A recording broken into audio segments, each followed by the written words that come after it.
ಕರ್ನಾಟಕದಲ್ಲಿ ಮಾತ್ರ ನೀವು ಬಿಜೆಪಿಯನ್ನು ಸೋಲಿಸಿದ್ರಿ, ಹಿಮಾಚಲದ ಒಂದು ಸಣ್ಣ ರಾಜ್ಯ ಬಿಜೆಪಿಯನ್ನು ಸೋಲಿಸಿದ್ರಿ, ಉಳಿದ ಕಡೆ ಯಾಕೆ ಸಾಧ್ಯ ಆಗ್ತಾ ಇಲ್ಲ? ಪ್ರಶಾಂತ್, ಉಳಿದ ಕಡೆ ಯಾಕೆ ಸಾಧ್ಯ ಆಗ್ತಾ ಇಲ್ಲ? ಈ ಪ್ರಶ್ನೆ ತಮಿಳುನಾಡಲ್ಲಿ ಕೂಡ ವಿಪಕ್ಷಗಳು ಮುಸ್ಲಿಂ ಧ್ರುವೀಕರಣ ಮಾಡ್ತವೆ, ಅದಕ್ಕೆ ತದ್ವಿರುದ್ಧವಾಗಿ ಹಿಂದೂ ಧ್ರುವೀಕರಣ ನಾವು ಮಾಡ್ತೀವಿ. ಹಿಂಗೆ ನಡ್ಕೊಂಡು ಹೋಗ್ಬಿಡೋದ ಪಾಲಿಟಿಕ್ಸು?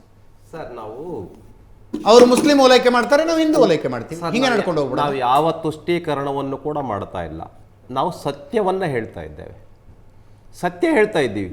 ಈಗ ಉದಾಹರಣೆಗೆ ಬಾಂಗ್ಲಾದೇಶದಿಂದ ಇನ್ಫಿಲ್ಟ್ರೇಟರ್ಸ್ ಬಂದಿದ್ದಾರೆ ಅಂತಕ್ಕಂಥದ್ದು ಮುಸ್ಲಿಂ ತುಷ್ಟೀಕರಣನ ಏನು ಸತ್ಯನ? ನಾನು ಇವ್ ನಾಗರಾಜ್ ಯಾದವ್ಗೂ ಕೇಳ್ತೀನಿ, ಸಂದೀಪ್ ಅವ್ರಿಗೂ ಕೇಳ್ತೀನಿ. ಬರೀ ನಾವು ಅಷ್ಟೇ ಹೇಳ್ತೀವೋ ತೃಣಮೂಲ ಕಾಂಗ್ರೆಸ್ನ ಮಮತಾ ಬ್ಯಾನರ್ಜಿ ಅವರು ಹೋರಾಟ ಮಾಡಿದ್ರು ಅದ್ರ ಬಗ್ಗೆ. ತೃಣಮೂಲ ಕಾಂಗ್ರೆಸ್ನ ಮಮತಾ ಬ್ಯಾನರ್ಜಿ ಅವರು ಅವತ್ತು ಕಾಂಗ್ರೆಸ್ನಲ್ಲಿದ್ದಾಗ ಇದೇ ಇನ್ಫಿಲ್ಟ್ರೇಟರ್ಸ್ ಬಗ್ಗೆ ಹೋರಾಟ ಮಾಡಿದ್ರು. ಜ್ಯೋತಿ ಬಸು ಅವರ ಮುಖಕ್ಕೆ ಪೇಪರ್ಗಳನ್ನು ಎಸ್ತರು. ಸೋಮನಾಥ್ ಚಟರ್ಜಿ ಅವರು ಸೋಮನಾಥ್ ಚಟರ್ಜಿ ಅವರ ಮುಖಕ್ಕೆ ಪೇಪರ್ಗಳನ್ನು ಎಸ್ತರು. ಪಾರ್ಲಿಮೆಂಟ್ ನಲ್ಲಿ ಬಾಂಗ್ಲಾದೇಶದ ವೋಟರ್ ಲಿಸ್ಟ್, ಪಶ್ಚಿಮ ಬಂಗಾಳದ ವೋಟರ್ ಲಿಸ್ಟ್ ಎರಡು ಹಿಡ್ಕೊಂಡ್ ಬಂದಿರ್ತಾರೆ. ಅಂದ್ರೆ ಬಾಂಗ್ಲಾದೇಶದ ವೋಟರ್ ಲಿಸ್ಟ್ ನಲ್ಲಿ ಎಲ್ಲ ಹೆಸರುಗಳು ಪಶ್ಚಿಮ ಬಂಗಾಳದ ವೋಟರ್ ಲಿಸ್ಟ್ ನಲ್ಲಿ ಇದ್ವು. ನಿಮಗೂ ನಿಮ್ ಜಾಗ ಯಾವ ಜಾಗದಲ್ಲಿದ್ದೀನಿ, ಯಾವ ಸ್ಥಾನದಲ್ಲಿದ್ದೀನಿ, ಆ ಸ್ಥಾನದಲ್ಲಿದ್ದಾಗ ಸತ್ಯ ವ್ಯತ್ಯಾಸ ಆಗತ್ತಾ? ಇನ್ಫಿಲ್ಟ್ರೇಟರ್ಸ್ ಬಂದಿದಾರಾ ಬಂದಿಲ್ವಾ? ನಾನು ಇನ್ನು ಮುಂದೆ ಹೋಗ್ತೇನೆ. ಯಾಕೆ ಸುಮಾರು ಒಂದು 100 ಕಿಲೋಮೀಟರ್ ಫೆನ್ಸ್ ಆಗದೆ ಇರ್ತಕ್ಕಂಥ ಬಾರ್ಡ್ರನ್ನ ಫೆನ್ಸ್ ಮಾಡೋದಕ್ಕೆ ಜಾಗ ಕೊಡಿ ಅಂತ ಹೇಳಿದ್ರೆ ಯಾಕೆ ಮಮತಾ ಬ್ಯಾನರ್ಜಿ ಕೊಡ್ತಾ ಇಲ್ಲ? 567 ಕಿಲೋಮೀಟರ್ 567 ಕಿಲೋಮೀಟರ್ನಲ್ಲಿ 187 ಕಿಲೋಮೀಟರ್ ಈಗ ಓಕೆ ಆಗಿದೆ, ಅದಕ್ಕೂ ಜಾಗ ಕೊಡ್ತಾ ಇಲ್ಲ. ನಿಮ್ಮ ಬಳಿ 22 ರಾಜ್ಯ ಇವೆ ಅಲ್ರಿ, ಕೇಂದ್ರ ಸರ್ಕಾರ ಇದೆ, ಗೃಹ ಇಲಾಖೆ ರಿಪೋರ್ಟ್ ಮಾಡಿ. ಸರ್ ಮಾಡಿದೆ, ಎಷ್ಟು ಮಾಡಿದಿರಿ ಸರ್? ಹೇಳ್ತೀನಿ ಕೇಳಿ. ನಿಮ್ಮ ಬಿಜೆಪಿ ಅಧಿಕಾರ ಇರ್ತಕ್ಕಂಥ ರಾಜ್ಯಗಳಲ್ಲಿ ಬಾಂಗ್ಲಾದೇಶ ವಲಸಿಗರು ಬಂದಿದ್ದಾರೆ ನೋಡಿ ಸರ್, ಕರ್ನಾಟಕನೇ ಮಾತಾಡೋಣ. ಬೆಂಗಳೂರಲ್ಲಿ ಎಷ್ಟು ಜನ ಇದ್ದಾರೆ? ಬೆಂಗಳೂರಲ್ಲೂ ಬನ್ನಿ ನನ್ನ ಜೊತೆ, ಕೊಡಗಿಗೆ ಹೋಗೋಣ, ಚಿಕ್ಕಮಗಳೂರಿಗೆ ಹೋಗೋಣ, ಕಾಫಿ ಎಸ್ಟೇಟ್ ಯಾರು ಕೆಲಸ ಮಾಡ್ತಾರೆ. ಅದಕ್ಕೆ ನಾನೇನು ಈಗ ಆ ಬಾರ್ಡರ್ ನಲ್ಲಿ 100 ಕಿಲೋಮೀಟರ್ ಫೆನ್ಸ್ ಆಗೋದಕ್ಕೆ ಜಾಗ ಯಾಕೆ ಕೊಡ್ಲಿಲ್ಲ ಮಮತಾ ಬ್ಯಾನರ್ಜಿ? ಇನ್ಫಿಲ್ಟ್ರೇಟರ್ಸ್ ಇಲ್ಲಿ ಇದೇನ್ ಧರ್ಮಛತ್ರನ ಭಾರತ ಅಂತಂದ್ರೆ? ವೆಸ್ಟ್ ಬೆಂಗಾಲ್ ಏನ್ ಧರ್ಮಛತ್ರನ? ಬಾಂಗ್ಲಾದೇಶದಿಂದ ಇಲ್ಲೆಲ್ಲ ಬಂದು ಕೂತ್ಕೊಳ್ಳೋದಕ್ಕೆ, ವಸತಿ ಮಾಡೋದಕ್ಕೆ, ಇಲ್ಲೇ ಇದು ಮಾಡೋದಕ್ಕೆ. ನಾನು ಭಾರತ ದೇಶದ ಬಾರ್ಡರ್ ನ ಸೆಕ್ಯೂರ್ ಮಾಡ್ಲಿಕ್ಕೆ ಕೇಂದ್ರ ಸರ್ಕಾರ ಅಧಿಕಾರ ಇಲ್ವಾ? ನಿಮಿಷ ಮೊದಲನೇ ತಾಸಿನಲ್ಲಿ 2 ನಿಮಿಷ ಮಾತಾಡಿದೀನಿ, ಎರಡನೇ ತಾಸಿನಲ್ಲಿ 2 ನಿಮಿಷ ಕೇಂದ್ರ ಸರ್ಕಾರ ರೋಲ್ ಏನು? ಭಾರತದ ಬಾರ್ಡರ್ಗಳನ್ನ ಕಾಪಾಡ್ಲಿಕ್ಕೆ ಕೇಂದ್ರ ಸರ್ಕಾರ ರೋಲ್ ಏನು? ಕೇಂದ್ರ ಸರ್ಕಾರ ಮಾಡಿರ್ಲಿಲ್ವ ಮುಂಚೆ? ಯಾವ ರೋಲನ್ನ ಕೇಂದ್ರ ಸರ್ಕಾರ ಕಾಂಗ್ರೆಸ್ ಗೌರ್ಮೆಂಟ್ ಇದ್ದಾಗ, UPA ಗೌರ್ಮೆಂಟ್ ಇದ್ದಾಗ ಮಾಡಿರ್ಲಿಲ್ವೋ ಆ ರೋಲನ್ನ ಇವತ್ತು ನರೇಂದ್ರ ಮೋದಿಜಿಯವರು ಮತ್ತೆ ಅಮಿತ್ ಶಾ ಅವರು ಮಾಡ್ತಾ ಇದ್ದಾರೆ. ಇದು ತುಷ್ಟೀಕರಣನಾ? ಅದರಿಂದ ಇವತ್ತು ನಾನು ಹೇಳ್ತೇನೆ, ಇಡೀ ದೇಶ ಖುಷಿ ಪಡ್ತಾ ಇದೆ.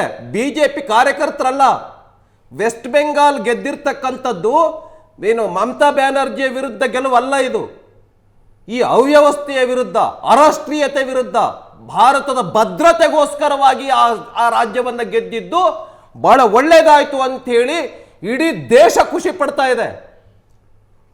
ಕಾಂಗ್ರೆಸ್ನಲ್ಲಿ ಲಕ್ಷಾಂತರ ಜನ ಕಾಂಗ್ರೆಸ್ನ ಬೆಂಬಲಿಗರು ಕೂಡ ಖುಷಿ ಪಡ್ತಾ ಇದ್ದಾರೆ. ಈಗ ಮುಂದಿನ 5 ವರ್ಷ ಇರ್ತಿರಲ್ಲ ಬಂಗಾಲ್ ಮತ್ತು ಅಸ್ಸಾಂನಲ್ಲಿ ಅಧಿಕಾರದಲ್ಲಿ, 100 ಬಾಂಗ್ಲಾದೇಶ ಹಾಗಾಗಿ ಇದನ್ನ ಮಾಡ್ತಾ ಇದೆ. ಒಂದೇದು. ಎರಡನೇದು, ಪ್ರಶಾಂತ್ ಅವರು ಆಗ್ಲೇ ಅನೇಕ ವಿಚಾರಗಳನ್ನು, ಬಹಳ ಒಳ್ಳೆ ವಿಚಾರಗಳನ್ನ ಹೇಳಿದ್ರು. ವೆಸ್ಟ್ ಬೆಂಗಾಲ್ನಲ್ಲಿ ಏನ್ ಬದಲಾವಣೆ ಆಗಿದೆ? ಜನಕ್ಕೆ ಉದ್ಯೋಗ ಕೊಟ್ಟಿದ್ದಾರಾ? ಮುಂಚೆ ಒಂದು ವೆಸ್ಟ್ ಬೆಂಗಾಲ್ ಬಗ್ಗೆ ನಾವೆಲ್ಲ ಕೇಳ್ತಾ ಇದ್ವಿ, what today thinks Bengal, tomorrow thinks India ಅಂತ. ಇವತ್ತು ಬಾಂಗ್ಲಾದೇಶದ ನಮ್ಮ ವೆಸ್ಟ್ ಬೆಂಗಾಲ್ನ ಪರಿಸ್ಥಿತಿ ಏನಿದೆ? ದೇಶದ ಬೇರೆ ಬೇರೆ ರಾಜ್ಯಗಳಲ್ಲಿ ಉದ್ಯೋಗಕ್ಕೆ ಬರ್ತಾ ಇದ್ದಾರೆ. UPA ಪರಿಸ್ಥಿತಿ ಏನಿದೆ? ಅದೆಲ್ಲದಕ್ಕೂ ಕಾರಣ ಮತ್ತೆ ನಿಮಗೆ ಬರ್ತೇನೆ. ಯಾಕೆ UPA ಹಂಗಾಯ್ತು ಅಂತ? ಸುಮ್ನೆ ಮಾತು ಅಡ್ಡ ಬರಬೇಡಿ. ಈಗ ಡಿಬೇಟ್ ಕರೆಕ್ಟ್ ಆದ ವಿಷಯಕ್ಕೆ ಬಂದಿದೆ. ಇವತ್ತು ಇಂಡಸ್ಟ್ರಿ ಎಷ್ಟು ಬಂದಿದೆ? ಈಗ ಡಿಬೇಟ್ ಕರೆಕ್ಟ್ ಆದ ವಿಷಯ ಬಂದಿದೆ. ಅಭಿವೃದ್ಧಿ ಅನ್ನುವುದನ್ನು ಸಂಪೂರ್ಣವಾಗಿ ಪಕ್ಕಕ್ಕೆ ಸರಿಸಿಟ್ಟು ರಾಜಕಾರಣ ಚರ್ಚೆಗಳು ಇಲ್ಲಿ ತನಕ ನಡ್ಕೊಂಡು ಬಂದ್ವು. ಸರ್ ಹೇಳ್ತೀನಿ, 6,668 ಇಂಡಸ್ಟ್ರೀಸ್ 6,668 ಇಂಡಸ್ಟ್ರೀಸ್ ಶಟ್ ಡೌನ್ ಆಗಿದೆ. ಅರ್ಧಕ್ಕರ್ಧ ಜನ ಅರ್ಧಕ್ಕರ್ಧ ಇಂಡಸ್ಟ್ರಿಯಲಿಸ್ಟು ವೆಸ್ಟ್ ಬೆಂಗಾಲ್ ಬಿಟ್ಟು ಬೇರೆ ರಾಜ್ಯಗಳಿಗೆ ಹೋಗಿದ್ದಾರೆ. 1,800 ಇಂಡಸ್ಟ್ರೀಸು ವೆಸ್ಟ್ ಬೆಂಗಾಲ್ ಬಿಟ್ಟು ಮಹಾರಾಷ್ಟ್ರಕ್ಕೆ ಬಂದಿದ್ದಾರೆ, ಬೇರೆ ಬೇರೆ ರಾಜ್ಯಗಳಿಗೆ ಬಂದಿದ್ದಾರೆ. ಯಾಕೆ ಬಂದ್ರು? ಯಾಕೆ ಇಂಡಸ್ಟ್ರೀಸ್ನವರೆಲ್ಲರೂ ವೆಸ್ಟ್ ಬೆಂಗಾಲ್ ಬಿಟ್ಟು ಬರ್ತಾ ಇದ್ದಾರೆ? ಇದು ಉತ್ತರ ಕೊಡ್ಬೇಕಲ್ಲ ಕಾಂಗ್ರೆಸ್, ಇದು ಉತ್ತರ ಕೊಡ್ಬೇಕಲ್ಲ ತೃಣಮೂಲ ಕಾಂಗ್ರೆಸ್, ಮಮತಾ ಬ್ಯಾನರ್ಜಿ. ಜನ ಉತ್ತರ ಕೊಟ್ಟಿದಾರಲ್ಲ. ಜನ ಉತ್ತರ, ಅದಕ್ಕೆ ಇದನ್ನ ತುಷ್ಟೀಕರಣ ಅಂತೆ, ಹಿಂದೂ ಪೋಲರೈಸೇಷನ್ ಅಂತೆ. ನೋಡಿ, ಯಾರೇ ಈ ತರದ ಕೃತ್ಯ ಮಾಡಿದ್ರು ಕೂಡ, ಈವನ್ ಬಿಜೆಪಿ ಅವರೇ ಮಾಡಿದ್ರು ಕೂಡ ಜನ ಉತ್ತರ ಕೊಡ್ತಾರೆ. 23ರಲ್ಲಿ ಕೊಟ್ರಲ್ಲ ನಿಮ್ಗೆ, ಜನ ಉತ್ತರ ಕೊಡ್ತಾರೆ. ಹಾಗಾಗಿ ನಾನೇನ್ ಹೇಳ್ತಾ ಇದ್ದೇನೆ ಅಂತ ಹೇಳಿದ್ರೆ, ವೆಸ್ಟ್ ಬೆಂಗಾಲ್ನಲ್ಲಿ ಇವತ್ತೇನಾಗಿದೆ, ದೇಶದ ಹಿತದೃಷ್ಟಿಯಿಂದ ಬಹಳ ಒಳ್ಳೆ ಕೆಲಸ ಆಗಿದೆ. ಮತ್ತೆ ನಮ್ಮ ಸಂಘಟನೆ, ನಮ್ಮ ಪಾರ್ಟಿ ಬಹಳ ಕೇಡಾರಿದೆ ಇಲ್ಲ, ಬಹಳ ಕೇಡಾರಿರ್ತಕ್ಕಂಥ ರಾಜ್ಯ ಅಲ್ಲ ಅದು. ಎಲ್ಲ ಕಮ್ಯುನಿಸ್ಟ್ ನಿಮ್ಮ ಹತ್ರ ಬಂದಿದ್ದಾರೆ, ಕಮ್ಯುನಿಸ್ಟ್ ಕೇಡರ್ಗಳೆಲ್ಲ ನಿಮ್ಮ ಹತ್ರ ಬಂದಿದ್ದಾವೆ, ಕಾಂಗ್ರೆಸ್ನವರು ಬಂದಿದ್ದಾರೆ, ಕಾಂಗ್ರೆಸ್. ಹಾಗಾಗಿ ಇವತ್ತು ಅಲ್ಲಿ ಗೆಲುವೇನಾಗಿದೆ, ಅದು ಪ್ರಜಾಪ್ರಭುತ್ವದ ಗೆಲುವು, ಅದು ಗೆಲುವೇನಾಗಿದೆ ಭಾರತದ ಗೆಲುವು, ಆ ಗೆಲುವೇನಾಗಿದೆ ಸಂವಿಧಾನದ ಗೆಲುವು. ಈ ದೇಶದ ಭದ್ರತೆಯ ದೃಷ್ಟಿಯಿಂದ ಜನ ಅಲ್ಲಿನ ಮಹಿಳೆಯರ ಸುರಕ್ಷತೆ ದೃಷ್ಟಿಯಿಂದ ಗೆಲ್ಸಿದಾರಲ್ಲಿ. ಈ ಅಜಯ್ ಈಗ ಉದಾಹರಣೆ ಆರ್ಜಿಕರ್ ಮೆಡಿಕಲ್ ಕಾಲೇಜ್ನಲ್ಲಿ ಸರ್, ವಿಕ್ಟಿಮ್ ತಾಯಿಗೆ ತಾವು ಟಿಕೆಟ್ ಕೊಟ್ಟು ಗೆಲ್ಲಿಸಿಕೊಂಡಿದ್ದಾರೆ. ಮೇಲೆ ಅತ್ಯಾಚಾರ ಆಯ್ತು, ಮರ್ಡರ್ ಆಯ್ತು, ಸಂದೇಶ್ ಖಾಲಿಯಲ್ಲಿ ಮರ್ಡರ್ ಆಯ್ತು. ಮಹಿಳೆಯರು ಇಷ್ಟು ದೊಡ್ಡ ಪ್ರಮಾಣದಲ್ಲಿ ವೋಟ್ ಯಾಕೆ ಹಾಕಿದ್ರು ಅಂದ್ರೆ, ಮಹಿಳೆಯರ ಸುರಕ್ಷತೆ ಬಗ್ಗೆ ಅಷ್ಟು ದೊಡ್ಡ ಪ್ರಶ್ನೆ ನಿರ್ಮಾಣ ಆಗಿತ್ತು. ಹಾಗಾಗಿ ವೋಟ್ ಹಾಕಿದ್ರು ದೊಡ್ಡ ಪ್ರಮಾಣದಲ್ಲಿ ಮಹಿಳೆಯರು.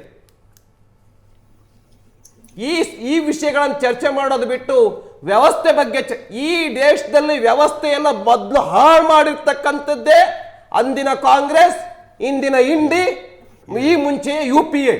ಈ ದೇಶದ ಬಹಳಷ್ಟು ವ್ಯವಸ್ಥೆಗಳನ್ನು ಹಾಳು ಮಾಡಿರ್ತಕ್ಕಂಥದ್ದು ಇವರು. ಸಂದೀಪ್ ಅವರೇ, ಪಶ್ಚಿಮ ಬಂಗಾಳದ ಹುಡುಗಿಯರು ಬೆಂಗಳೂರಿನಂಥ ಊರುಗಳಿಗೆ ದುಡಿಯೋದಕ್ಕೆ ಅಂತ ಬರ್ತಾರೆ. ಇಲ್ಲಿ ಎಲ್ಲವನ್ನು ನೋಡಿದಾಗ ನಮ್ಮೂರು ಯಾಕೆ ಹಿಂಗಿಲ್ಲ ಅಂತ ಅನ್ನಿಸ್ಬಾರ್ದ ಅವ್ರಿಗೆ? ನಮ್ಮ ರಾಜ್ಯದಲ್ಲಿ ಯಾಕೆ ಅವಕಾಶಗಳಿಲ್ಲ ಅಂತ ಅನ್ನಿಸ್ಬಾರ್ದ? ಅಜಿತ್ ಅವರೇ, ಪ್ರಶಾಂತ್ ಅವ್ರು ಹೇಳಿದ ರೀತಿಯಲ್ಲಿ ಅವ್ರೀಗ ವೆಸ್ಟ್ ಬೆಂಗಾಲು, ಅಸ್ಸಾಂ ಬಗ್ಗೆ ಹೇಳಿದ್ರು. ಆದರೆ ತಮಗೂ ಗೊತ್ತು, ಎಲ್ಲರಿಗೂ ಗೊತ್ತು, ವೆಸ್ಟ್ ಬೆಂಗಾಲಲ್ಲಿ ಇವತ್ತು ಬಿಜೆಪಿಯ ನಾಯಕತ್ವ ರಾಜ್ಯದಲ್ಲಿ ವಹಿಸಿದಂಥವ್ರು ಮೊದಲು ಯಾವ ಪಾರ್ಟಿಲಿದ್ರು. ಅಸ್ಸಾಮಲ್ಲಿ ಸಿದ್ದರಾಮಯ್ಯನವರು ಜೆಡಿಎಸ್ ಅಲ್ಲಿ ಇದ್ರು ಸರ್, ರೇವಂತ್ ರೆಡ್ಡಿ ಬಿಜೆಪಿ ನನ್ನ ಮಾತೆಲ್ಲ ಪೂರ್ಣ ಮಾಡಕ್ ಬಿಡ್ತಿಲ್ಲ.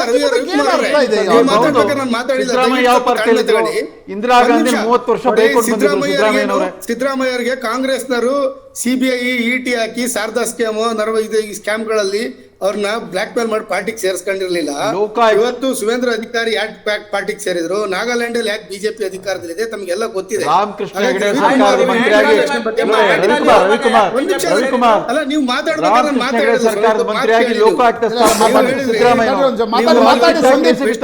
ಸಂದೀಪ್ ನೀವು ಮಾತಾಡಿ ಬೇರೆ ಕಡೆ ಬರ್ತಾ ಇದಾರೆ ಅಂತ ಹೇಳಿ. ಇವತ್ತೆಲ್ಲಾದ್ರೂ ಇಂಡಿಯಾದ್ದು ಹೈಯೆಸ್ಟ್ ಪಾಸ್ಪೋರ್ಟ್ಗಳು ಸರೆಂಡರ್ ಆಗಿದೆ ಅಂತ ಹೇಳಿದ್ರೆ ಅದು ನರೇಂದ್ರ ಮೋದಿ ಅವರ ನೇತೃತ್ವ ಸರ್ಕಾರ ಬಂದ ನಂತರ. ಮತ್ತೆ ಎರಡನೇದು, ಇದನ್ನು ಕೂಡ ಗಮನ ಇಟ್ಕೋಬೇಕಾಗುತ್ತೆ. 10 ವರ್ಷದಲ್ಲಿ ನೀವು ದೇಶದಲ್ಲಿ ಬಾಂಗ್ಲಾದೇಶರು, ಪಾಕಿಸ್ತಾನದವರು ದೇಶದೊಳಗೆ ಬಂದಿದ್ದಾರೆ ಅಂತ ಹೇಳಿದ್ರೆ ನೀವು ಇಂಡೈರೆಕ್ಟ್ ಆಗಿ ಹೇಳ್ತಿದ್ದೀರಾ ನಿಮ್ಮ ಹೋಮ್ ಮಿನಿಸ್ಟ್ರು, ನಿಮ್ಮ ಪ್ರಧಾನಮಂತ್ರಿಗಳು ಫೇಲ್ ಆಗಿದ್ದಾರೆ ಅಂತ ಹೇಳಿ. ಮತ್ತೆ ಇನ್ನೊಂದು ನೀವು ಹೇಳಿದ್ರಿ, ವೆಸ್ಟ್ ಬೆಂಗಾಲಲ್ಲಿ ಗಡಿಗೆ ಬೇಲಿ ಹಾಕಕ್ ಬಿಡ್ತಿಲ್ಲ ಅಂತ ಹೇಳಿ. ಆದ್ರೆ ಪುಲ್ವಾಮಾ ಮತ್ತು ಪಹಲ್ಗಾಮು ವೆಸ್ಟ್ ಬೆಂಗಾಲ್ ಗಡಿಗಳಲ್ಲಿ ಬರೋದಿಲ್ಲ. ಅದು ಎಲ್ಲಿ ಬಂತು? ಆ ಟೆರರಿಸ್ಟ್ಗಳು ಯಾರು? ಇವತ್ತರೆಗೂ ಅಲ್ಲಿ ಬಂದಂತ ಇದೇನು, ಅದ್ರ ಬಗ್ಗೆ ನೀವು ಉತ್ತರ ಕೊಡಕ್ಕೆ ಇವತ್ತು ತಯಾರಿಲ್ಲ.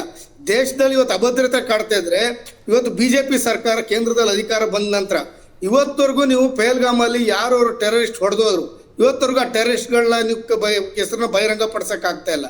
ಇವತ್ತು RDX ಹೆಂಗ್ ಬಂತು ಅಂತ ಹೇಳಿ ಅದನ್ನು ಕೂಡ ನೀವು ಉತ್ತರ ಕೊಡಕ್ ಆಗ್ತಿಲ್ಲ. ಈಗೆಲ್ಲ ಚುನಾವಣೆ TMC ಸೋಲ್ತು ಅಂತ ಅದ್ರ ಬಗ್ಗೆ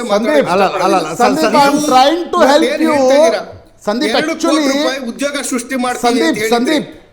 ಕೇಂದ್ರ ಸರ್ಕಾರ ಪೊಲಿಟಿಕಲ್ ರಿಪೋರ್ಟರ್, ನಾನು ನಿಮಗೂ ಮತ್ತು ನಾಗರಾಜ್ ಯಾದವ್ ಅವ್ರಿಗೂ, ಸಂದೀಪ್ ಅವ್ರು ಒಂದೇ ನಿಮಿಷ ಕೇಳಿಸ್ಕೊಳ್ಳಿ, ನಿಮಗೂ ಮತ್ತು ನಾಗರಾಜ್ ಯಾದವ್ ಅವ್ರಿಗೂ ಹಾವು ಇಲ್ಲಿದೆ, ಇಲ್ಲಿ ಹೊಡೀರಿ ಅಂತ ಹೇಳ್ತಿದ್ದೀನಿ. ನೀವು ಬೀಟಿಂಗ್ ಅರೌಂಡ್ ದ ಬುಷ್ ಮಾಡ್ತಿದ್ದೀರಿ. ನಾನೇನು ಕಳ್ಕೊಳ್ಳೋವಂಥದ್ದಿಲ್ಲ.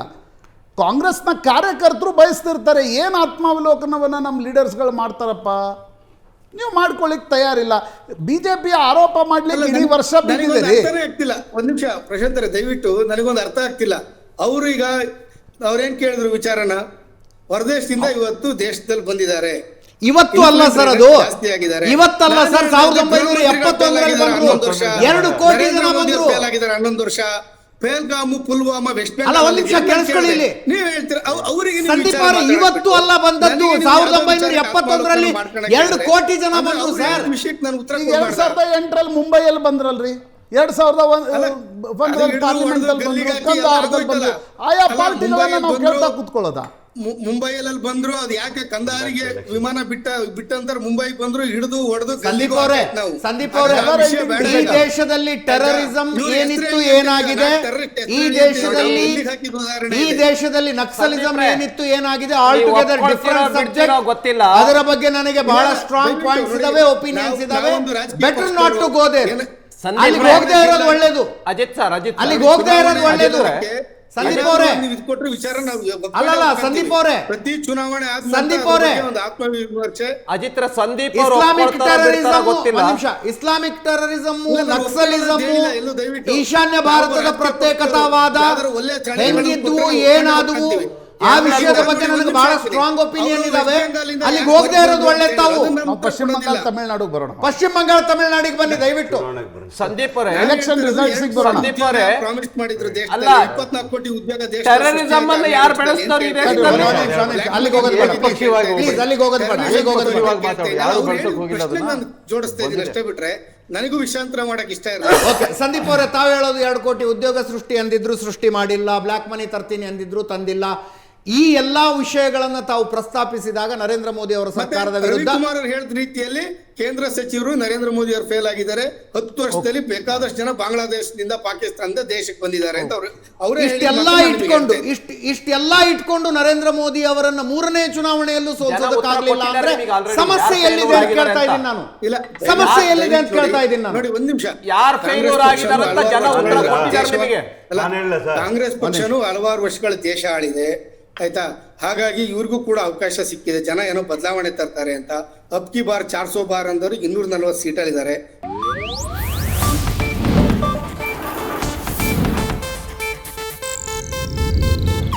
ಇದು ಏಷ್ಯಾನೆಟ್ ನ್ಯೂಸ್ ನೆಟ್ವರ್ಕ್ ಪ್ರಸ್ತುತಿ.